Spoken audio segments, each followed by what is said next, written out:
Suspendidas las actividades y la verbena de San Antonio. El Ayuntamiento de Pozolanco da un nuevo paso para la residencia de mayores al contratar el estudio de necesidades. La Junta inicia la evaluación ambiental estratégica del Plan Andaluz de Acción por el Clima. El Corpus se celebrará en Pozolanco con actos en la parroquia de Santa Catalina, respetando todos los límites sanitarios.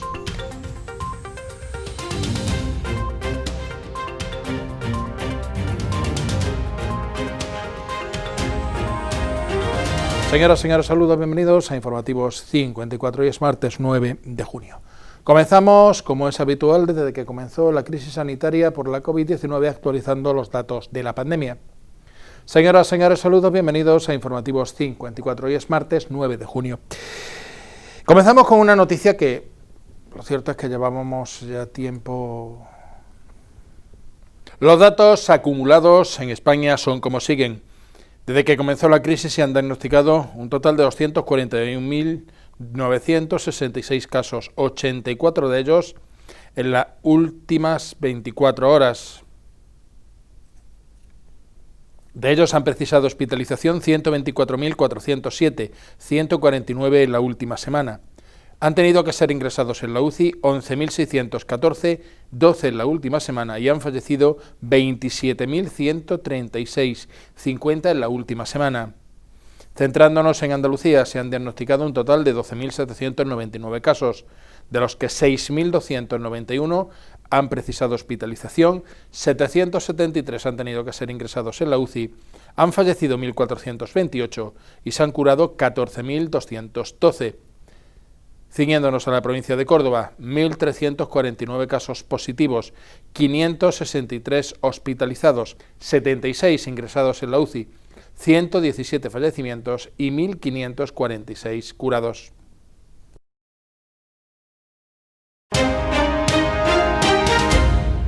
La Junta de Gobierno del Ayuntamiento de Pozoblanco ha aprobado la realización del estudio de necesidades del centro residencial de mayores de la localidad, que el consistorio va a construir en una parcela, como saben, cercana al antiguo TIPSA, una consultoría española de obra pública con más de medio siglo de historia, que ha participado en estudios sobre infraestructuras de gran importancia como el desarrollo de la alta velocidad española, Tren AVE, o la supervisión de eventos internacionales como la Expo 92. El alcalde de Pozolanco ha explicado en este sentido que este estudio de necesidades incluirá un análisis demográfico de la situación actual y con proyección a futuro, otro sobre la situación de la oferta en residencias cercanas y un informe de demanda que se realizará a través de 385 encuestas, tanto presenciales como telefónicas. Los trabajos abarcarán no solo Pozoblanco y la comarca de Los Pedroches, sino también la zona de influencia de la localidad en comarcas aledañas. Cabe ya precisado que este estudio es primordial para poder afrontar una inversión de esta envergadura, una de las más importantes que va a desarrollar Pozoblanco en los próximos años y que hay que impulsar con el máximo conocimiento de la situación. Según ha explicado el regidor, es la primera vez que se afronta en la localidad un análisis pormenorizado sobre las necesidades residenciales presentes y futuras, lo que se une al hecho de que por primera vez hay terreno ya disponible para poder edificar este centro de mayores, en concreto una parcela de 11.000 metros cuadrados que ya se encuentran a disposición para fines residenciales. Cabello ha explicado también que en estos últimos meses se han resuelto las trabas administrativas que tenía esta parcela para iniciar su desarrollo. Por una parte se ha logrado disponer de dichos terrenos para equipamiento social a través del cambio necesario de uso docente y deportivo que tenía en su origen. Y por otro lado se une el acuerdo con la Junta de Andalucía que ha permitido la desafectación o permuta de la vía pecuaria que transcurría por la parcela anteriormente mencionada y que permitirá la creación del cinturón verde de Pozolanco.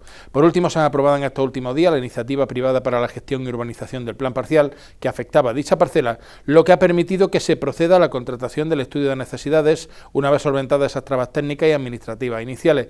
En este sentido, el alcalde ha explicado que en el último año se han dado pasos muy importantes en este proyecto que para nosotros es prioritario, y una vez que tengamos este estudio y conozcamos las necesidades reales, procederemos a determinar qué tipo de residencia necesitamos.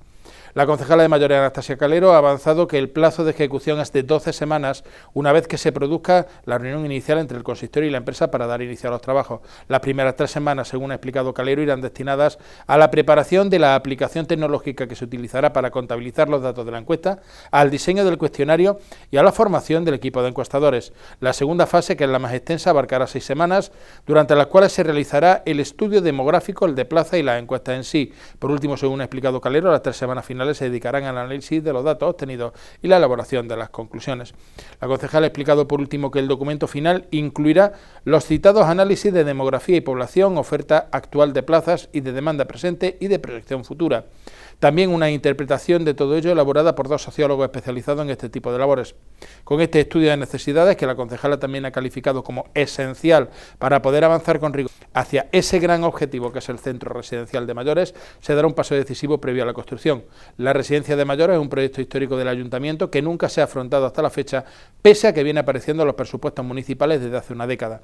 Fue en 2019 cuando se destinaron finalmente los terrenos para esta edificación, una decisión pionera a la que ahora se suma un nuevo paso como en la contratación del estudio de necesidades.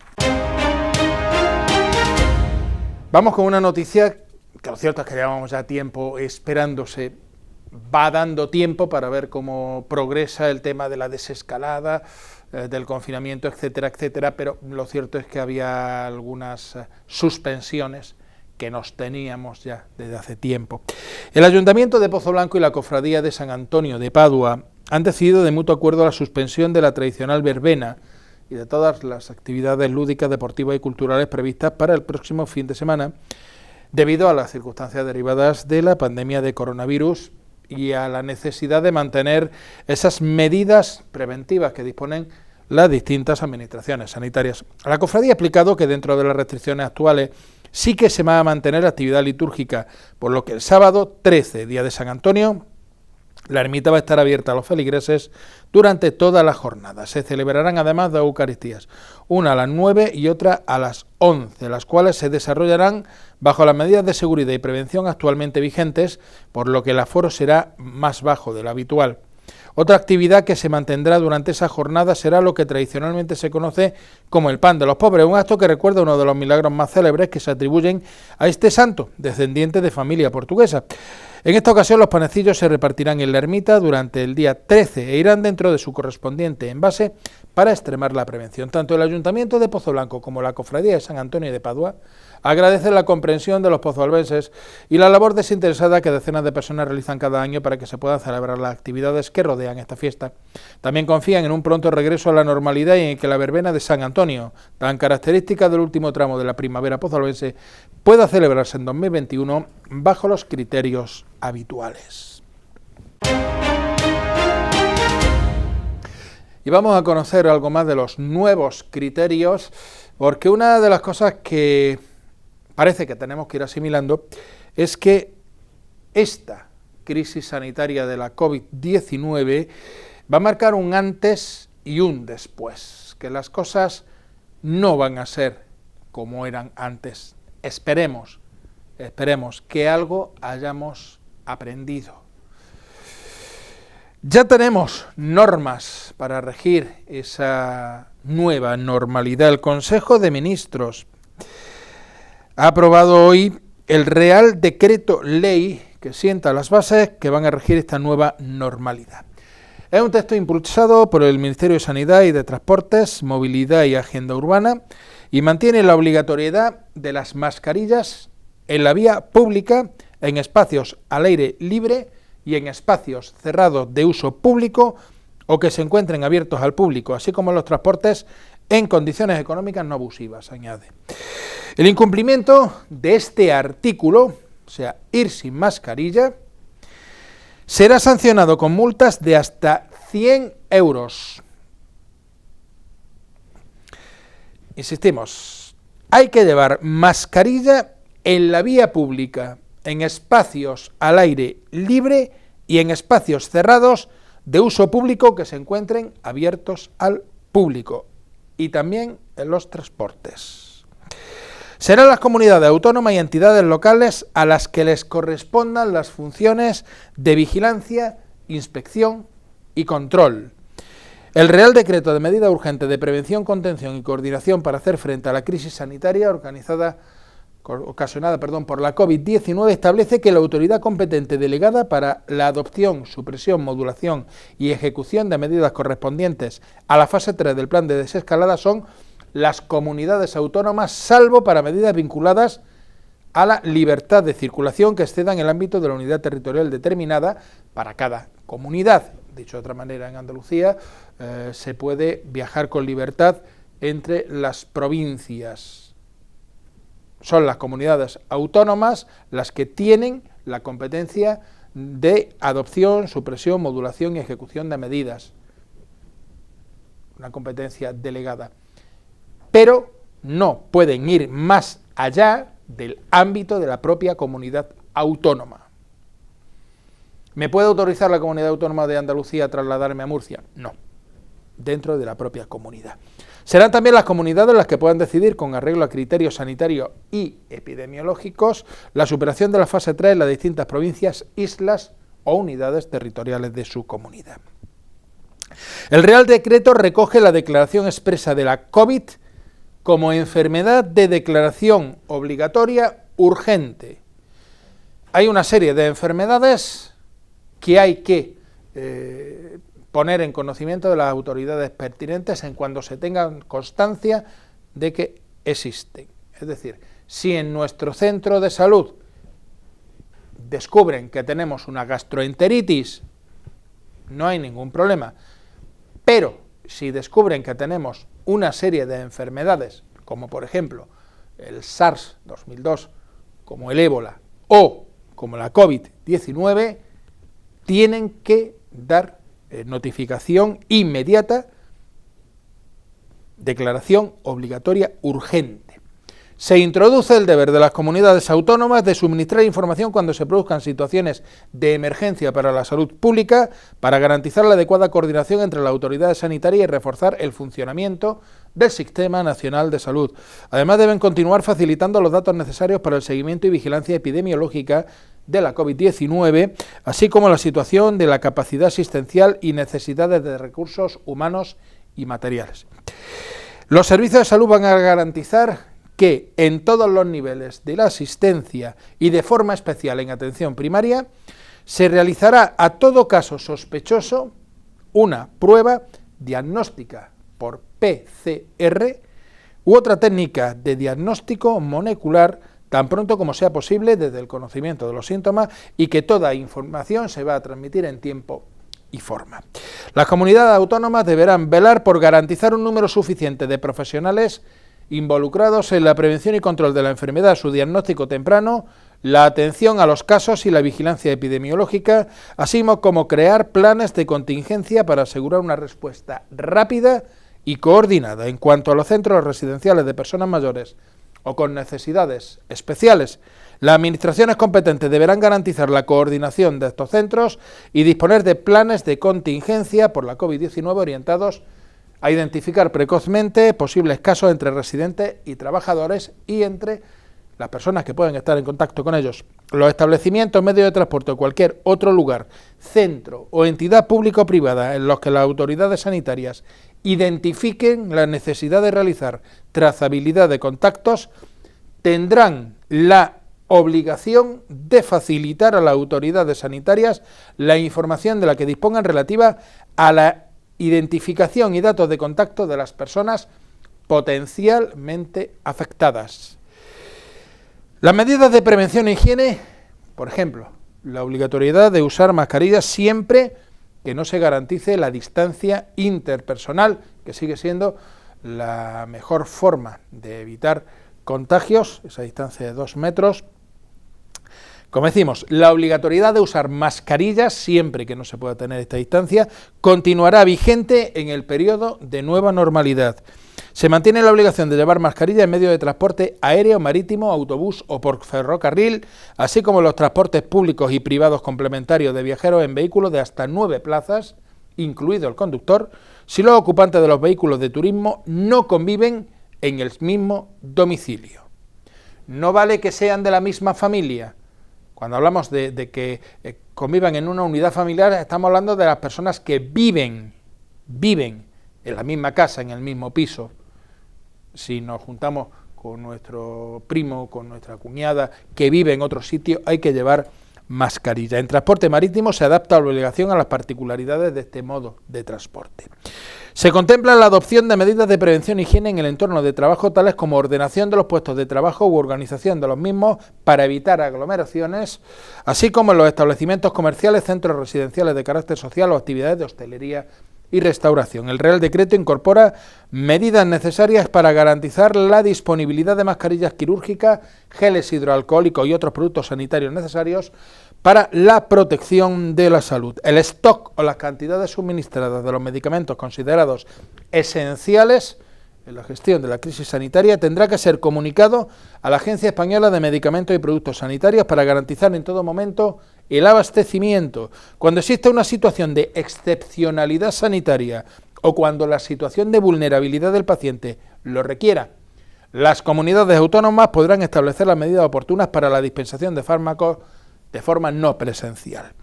El Real Decreto recoge también una serie de previsiones sobre controles sanitarios y operativos en aeropuertos gestionados por AENA y en puertos de interés general. Las disposiciones necesarias para que los operadores de transporte puedan ir adaptando la oferta de transporte a la evolución de la recuperación de la demanda con objeto de asegurar una adecuada prestación de servicio, teniendo en cuenta siempre la atención a las medidas sanitarias que puedan acordarse para evitar el riesgo de contagio. Se establece, por ejemplo, la obligación de que los operadores de transporte terrestre, cuyos servicios con asientos preasignados discurran por más de una provincia, conserven la información de contacto de los pasajeros durante un mínimo de 4 semanas y su puesta a disposición cuando se requiera por las autoridades de salud pública, con la finalidad de realizar la trazabilidad de los contactos en caso de que fuera necesario.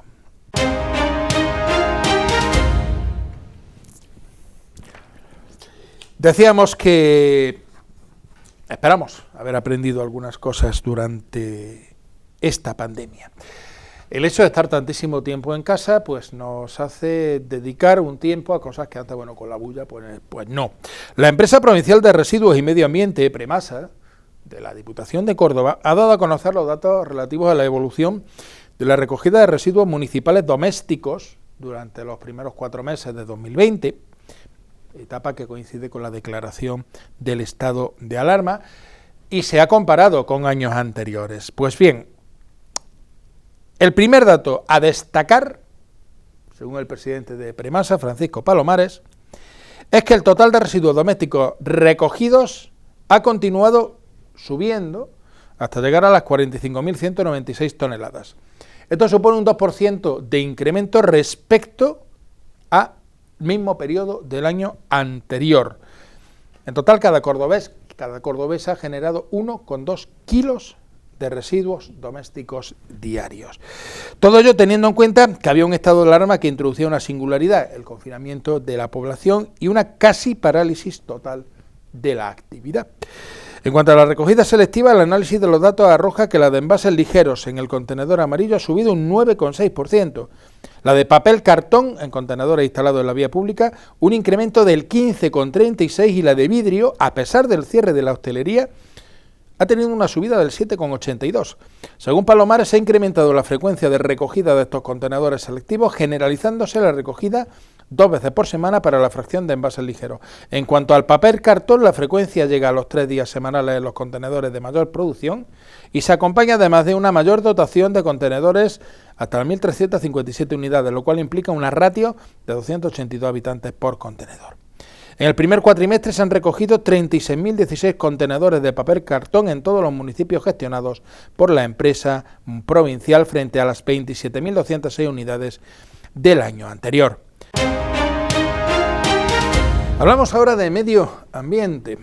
El presidente de la Junta de Andalucía, Juanma Moreno, ha destacado el papel esencial que tienen las regiones en la lucha contra el cambio climático, al tiempo que ha afirmado que el clima y sus efectos son para el gobierno andaluz una prioridad, tal y como queda recogido en una apuesta ambiciosa y sin precedentes de acción por el clima como es la Revolución Verde. Durante su intervención en videoconferencia de la futura ley del clima durante la reunión de la Comisión ENVE del Comité Europeo de las Regiones, Moreno ha indicado que tomar medidas frente al cambio climático es un desafío urgente, ya que ha aseverado que las consecuencias de este afectan a nuestro bienestar social y económico, a nuestra salud, a nuestros sistemas alimentarios, así como a la integridad de nuestros ecosistemas y a su biodiversidad. Quiero agradecer al Comité Europeo de las Regiones y a la Comisión ENVE y al alcalde de la ciudad de Sevilla y presidente de esa comisión, agradecer como mi designación como ponente de una norma de tanta relevancia en este momento histórico en el que estamos viviendo, y a la que Andalucía es especialmente sensible por su gran diversidad biológica y también por su posición geoestratégica, y con una economía muy vinculada a nuestro patrimonio natural. Las autoridades regionales y locales contribuimos en gran medida en la consecución de la neutralidad climática.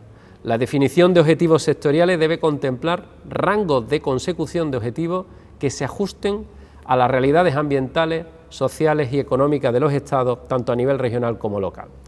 Existe una gran diversidad de situaciones de partida entre las distintas regiones de Europa y municipios europeos que trabajan en la definición de sus propios planes de medida, y somos conscientes de nuestro deber en adecuar nuestros objetivos y también nuestras trayectorias hacia las condiciones tanto nacionales y de la propia Unión. Y es que, tal como ha anunciado la consejera de Agricultura, Ganadería, Pesca y Desarrollo Sostenible, Carmen Crespo, desde hoy se inicia el procedimiento de evaluación ambiental estratégica del Plan Andaluz de Acción por el Clima. En 2021, asegurado, estarán en marcha todos los instrumentos de la Ley de Cambio Climático. Crespo ha resaltado que este Plan Andaluz de Acción por el Clima va a servir para analizar y diagnosticar tanto la situación actual como la tendencia de emisiones de gases de efecto invernadero y fijaciones de carbono, y que marcará la elaboración de los escenarios climáticos. Para la titular de Desarrollo Sostenible, el Plan Andaluz de Acción por el Clima es la principal herramienta de planificación de las políticas contra el cambio climático de la Junta de Andalucía en materia de adaptación, mitigación, comunicación y participación. Con la apertura de este trámite, la Consejería somete desde hoy a consultas públicas el documento de diagnóstico y alcance, que va a servir de base para elaborar el documento definitivo del Plan Andaluz de Acción por el Clima, actualmente en fase de borrador. La evaluación ambiental es el procedimiento para analizar los efectos previsibles sobre el medio ambiente de los planes, programas y proyectos antes de su aprobación, desde la fase de diseño del propio plan o proyecto. Crespo ha apuntado que con el fin de incrementar aún más el grado de transparencia y participación sobre este plan andaluz, el Departamento de Desarrollo Sostenible también realizará este mes un taller participativo online al que se han convocado a 110 entidades. Se organiza de la mano de Climate Kick. Será un ejercicio de adaptación a las circunstancias actuales de limitación de aforos y un desafío tecnológico y organizativo que se afrontará para dotar de mayor legitimidad al Plan Andaluz de Acción por el Clima, gracias a la participación pública. En el taller participarán representantes de distintas consejerías de la Junta, universidades, centros de investigación, empresas, entidades locales y asociaciones ecologistas y sindicales, entre otros organismos. Desde el comienzo de la legislatura, ha apuntado la consejera, el Departamento de Desarrollo Sostenible ha otorgado prioridad al cumplimiento al desarrollo normativo de la Ley de Cambio Climático, enmarcando estas actuaciones dentro de la Revolución Verde liderada por el presidente andaluz Juanma Moreno. El trabajo acometido en estos meses ha permitido sentar las bases de las estructuras para la gobernanza y los instrumentos de planificación necesarios para establecer las políticas en materia de lucha frente al cambio climático. Andalucía, por sus condiciones físico-naturales y socioeconómicas, es una región especialmente vulnerable a los efectos del cambio climático. La consejera ha puesto en valor que su medio natural atesora algunos de los ecosistemas y espacios naturales de mayor valor y fragilidad del continente. También se ha referido a que el modelo económico andaluz tiene una alta dependencia de las condiciones climáticas a través de la agricultura y el turismo, y la población de esta comunidad autónoma se enfrenta al rigor de un clima ya de por sí caracterizado por episodios de altas temperaturas o escasez de recursos hídricos. Hablábamos antes de la suspensión de las actividades y de los festejos en la calle con motivo de la festividad de San Antonio de Padua. 3 jueves hay en el año que relucen más que el sol: Jueves Santo, Corpus Christi y el día de la Ascensión.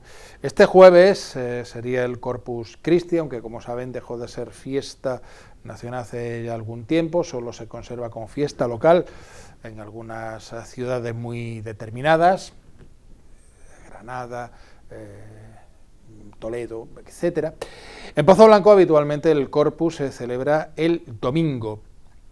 Lógicamente, debido a las nuevas medidas sanitarias impuestas por la COVID-19, no habrá procesión del Corpus Christi en la calle. Habrá celebración, eso sí, en Santa Catalina, manteniendo las normas sanitarias. En próximos días hablaremos con el párroco, don José María González, para conocer exactamente cuáles son estas normas, el aforo y las celebraciones que se van a llevar a cabo.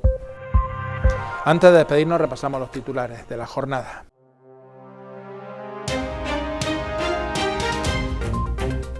Suspendidas las actividades y la verbena de San Antonio. Ya tenemos medidas para la nueva normalidad. La Junta inicia la evaluación ambiental estratégica del Plan Andaluz de Acción por el Clima. El Corpus se celebrará en Pozolanco con actos en la parroquia de Santa Catalina, respetando todos los límites sanitarios.